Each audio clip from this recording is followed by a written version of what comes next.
Hello everyone and welcome back. My name is ICOnlyBlue and as always, welcome to Minecraft Dungeons, where everyone says that this game is for kids, but it's not. Minecraft Dungeons is an ARPG that was developed by Mojang Studio, the well-known developers for Minecraft, and Double 11, the developers for Rust on console and other games like Goat Simulator. This game is good and let me tell you why. We all know Diablo and Path of Exile. Everyone will immediately compare those two with this. There's a reason why people like PoE or Diablo, because every game has their own mechanics and obvious differences. Minecraft Dungeons set themselves apart from the rest because of their unique characteristics, mechanics and ideology. I could say this game is the easiest ARPG to understand and play out of all of them. This is not an in-depth storytelling ARPG, but rather simple. The story begins with an opening cinematic that looks like this. It was a time of great adventure and danger. Shunned by his kin, an illager wanders the land, seeking a new home. But all he found was hatred. Driven by rage against those who wronged him, he wandered blind to whatever end.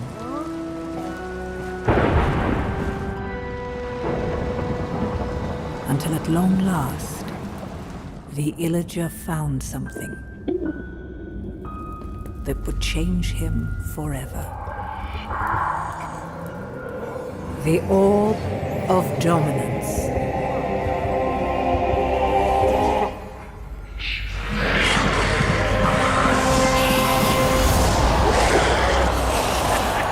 Corrupted by evil, driven by vengeance, the Arch-Illager made all bow before him. And if they did not bow, they would fall.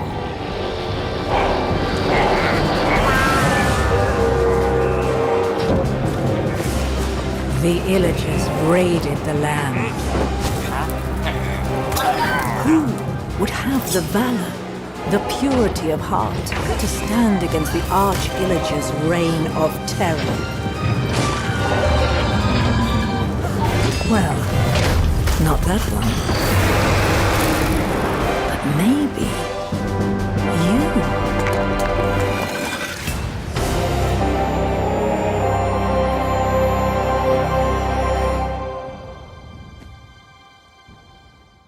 The first location you go is an area of peace and relaxation. Throughout the different levels you will need to save villagers and kill the corrupted ones, until the end where you will face the corrupted king as the final boss of the game. Every map has their own little story, which I will say it could have been better.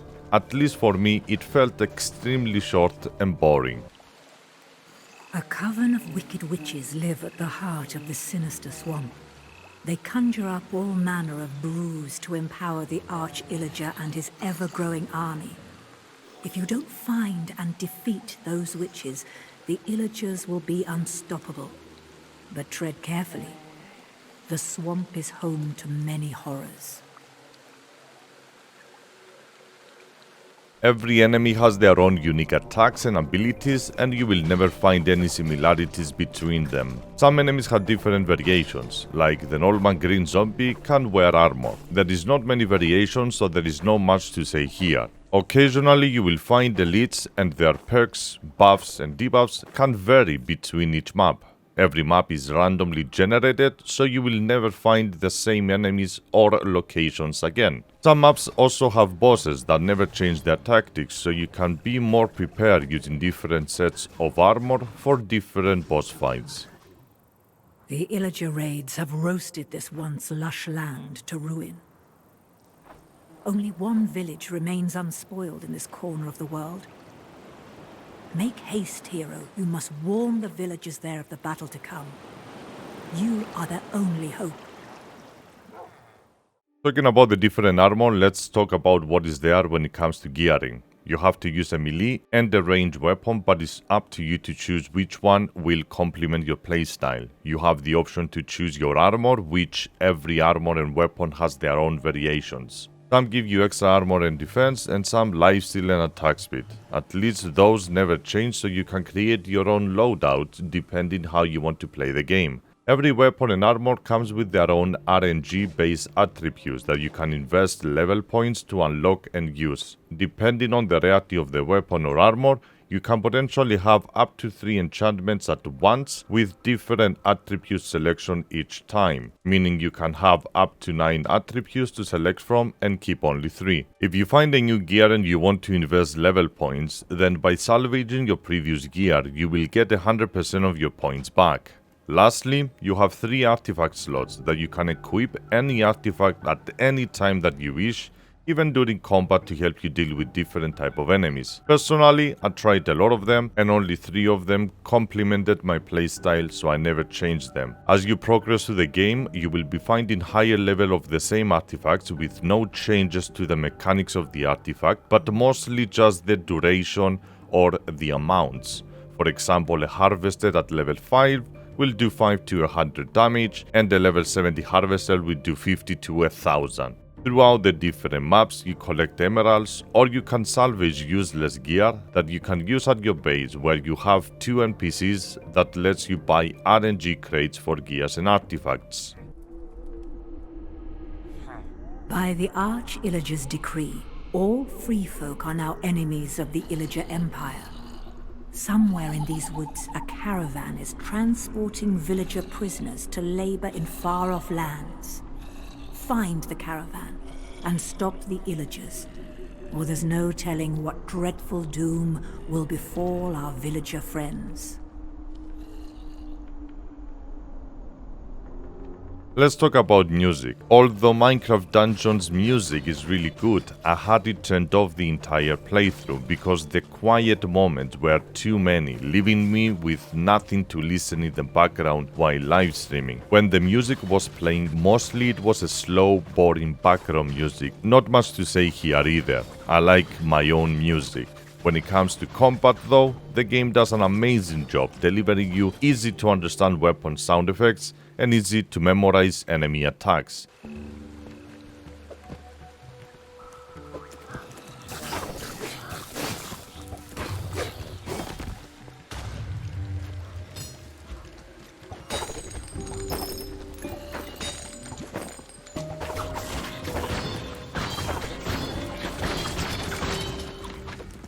When it comes to performance, the game does a very good job sustaining a constant high FPS on my high-end desktop PC, but at times where there is too many enemies it tends to drop down a bit. That happened for me only on the bonus dungeon where things gets a little clustered, not too often, but worth mentioning. Mostly I had no issues. The Arch-Illager seeks to summon armies of the undead using a power that rests deep within an ancient and forgotten desert temple.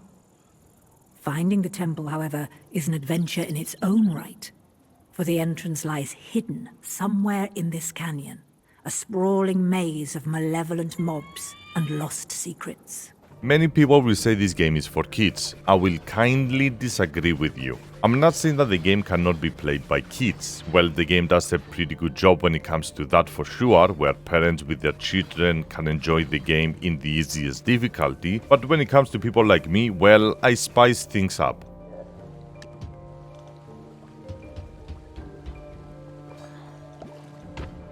The way that I played the game and I had fun with is pretty stupid. After the tutorial where you had almost no gear, I maxed out the difficulty and 16 hours later finished the default difficulty. And let me tell you that was rough. I livestreamed the entire playthrough and I can't count how many times I died. Well, after that I did it again, with the adventure difficulty and now with the apocalypse as well. My gameplay now looks something like this.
That's pretty much how I have been playing since the very beginning. It's tough, but I love it. If you finish the campaign within 4 hours, then you are doing something wrong. I have been playing the game for about 30 to 40 hours so far, and I don't think I can pass the Apocalypse first level at max difficulty, but I will keep trying.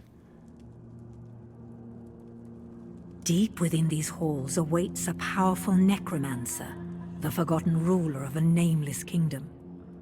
The necromancer wields an enchanted staff that holds the power to summon the undead. We must destroy it before the Arch-Illager can claim it in his tiny evil hands, for that would surely be the doom of us all. Finally, I want to mention that the game has some secrets around that are not easy to find. Some are well hidden behind walls and trees, but some you just find accidentally. If you find all runes, you will eventually unlock a secret dungeon, with some very interesting elements in there. If you have seen it, you know what I'm talking about. Don't forget, you can also unlock some secret caves for additional content and for level or gear grinding. I didn't grind anything so far. That's the point of my playthrough. Finish the game under leveled and under geared. And that's about it. This is Minecraft Dungeons in a nutshell. It's not a game that I will be playing endlessly forever, but once I finish it, I will be waiting for the 2 DLCs that you can already buy for $10. If the game keeps the content going, the DLC is not expensive, then I think this game will keep a lot of people entertained for a while, and sure, I think I will be one of them. This is not a Diablo killer, but a good introduction to the ARPG genre. Simple, nice, and unique in their own way. Don't forget, this is a $20 game. You will get more than what you paid for. Do what I did. I believe cross-platform is on the way, and obviously you can play with your friends up to 4 players and the game will scale accordingly. If you are on a PC, you can also play up to 2 people using controllers from the same computer. Not sure how does that work, but it's worth mentioning. Some reviewers are complaining about the fact that even for Minecraft game, there is nothing for you to mine, destroy or gather. To that I will say I agree. I wouldn't mind mining around different types of ores and eventually craft my ideal setup, something for Mojang to have in mind. Thank you very much for watching my Minecraft Dungeons review. I hope you liked it, and if you did, make sure to subscribe to my YouTube channel and follow my Twitch where I stream every Saturday and every other day. Other than that, I'm gonna see you again on the next one. Bye!